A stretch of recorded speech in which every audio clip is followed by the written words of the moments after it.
Hello, friends, and welcome back to Stories About Entitled People. Hey, OP, don't let that entitled a-hole exploit you anymore. My wife thinks I should have sucked it up and went over. If she really thinks that, tell her she knows where the snowblower is and she's fine to do it. She's an a-hole too. But before we begin, best way to support our channel is to leave comments, like, and subscribe with the turned-on bell so you don't miss the new video every single day. Here we go. Bank cleared check for $538,367 out of my checking account, despite my name being nowhere on the check. I've been banking with the same bank for 14 years. I'm working poor, so I've never had more than $3,000 in my checking account that I can recall.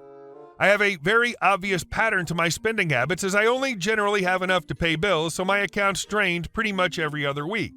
I get paid bi-weekly. I just include this info because I feel it's important to the larger picture. So this morning, I woke up to an alarm and text alert underneath it from said bank that my account balance is $537,107.71. I got paid today. I flipped out, as one might expect, and tried to call the fraud hotline. They conveniently open an hour after I'm already at work, where I'm not allowed to have a cell phone. I checked online and was able to access the canceled check image, which I conveniently can't access now, and it appears to be a property sale through a local to the state lawyer as a trustee.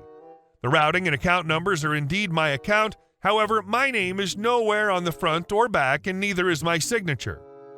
I managed to secure the use of my vacation time so I could sit in our air-conditioned parking lot and wait on hold for the bank to respond to my call. The first woman I talked to wasn't the most helpful, but she was at least cordial. She seemed incredibly confused at the situation, but did me the favor of refunding the $35 overdraft fee and then said that they would investigate the claim and provide a claim number.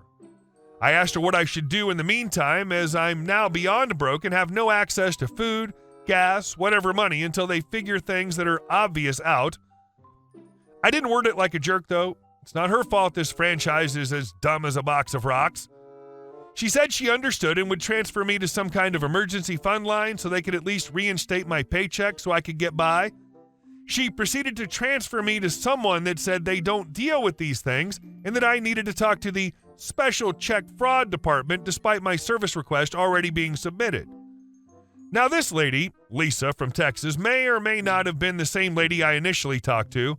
She sounded the same and was also from Texas, but her patience was apparently down around her ankles.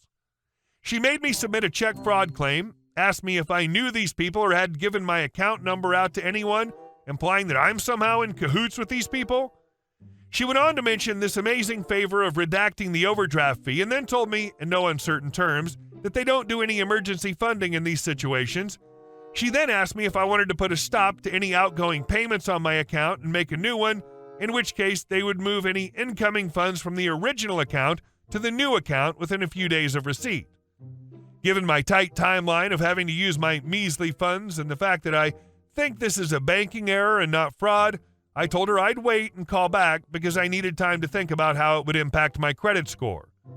She then played a generic message about how they won't be liable if I'm again defrauded unless I close the existing account and create a new one. I've called and talked to the lawyer's paralegal after some phone tag. She at first seemed to think I was accusing them of something, but I explained that I wanted to tell them their check was going to bounce because I'm sure it'll incur a ton of fees. She recognized the check amount and the people listed on the check and said she'd call me back after she looked into it and called the local branch. Once she called back, she said that she was confused and asked again who I was and why I knew about this check. I told her that it was cash from my account and the routing and account number's the same. The bank's the same. But obviously I have nothing to do with this mystery purchase. She's now asking me to send an image of the check, which I don't mind doing since I will remove my actual account number. So I hired a lawyer, went to my nearest branch and requested a check fraud affidavit, ensured they made me a copy. In this case, branch employees were way more assistants than call center bankers. The bank reimbursed me for the cost of my vacation and my fee for not being able to pay my bills. We didn't give them a dime. She admitted she feels as though we've agreed to pay for abuse. And our second story. Top Gunned.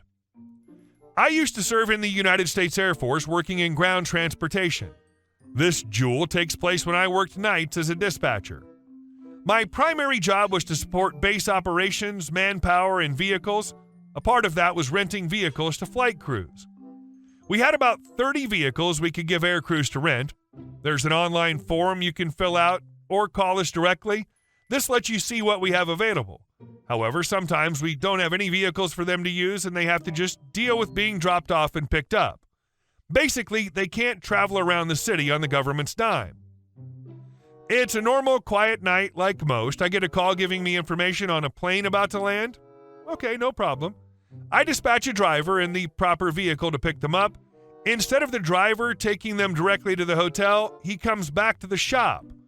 I'm confused as it's made clear we have nothing to lend the crew and they have to be taken to the hotel directly. In comes this, let's call him Jim. Now, Jim has a high rank, as high as you could considering someone of upper management, one rank from being a general. He walks up to me with an angry look, demanding that he receive a vehicle for him and his crew. I ask to see his request form. Jim looks at me as if I've just insulted his honor. I don't need paperwork. You'll give me what I want or there will be problems. I just want to make something clear. Most people I run into are very civil. Sometimes, though, you get a Jim.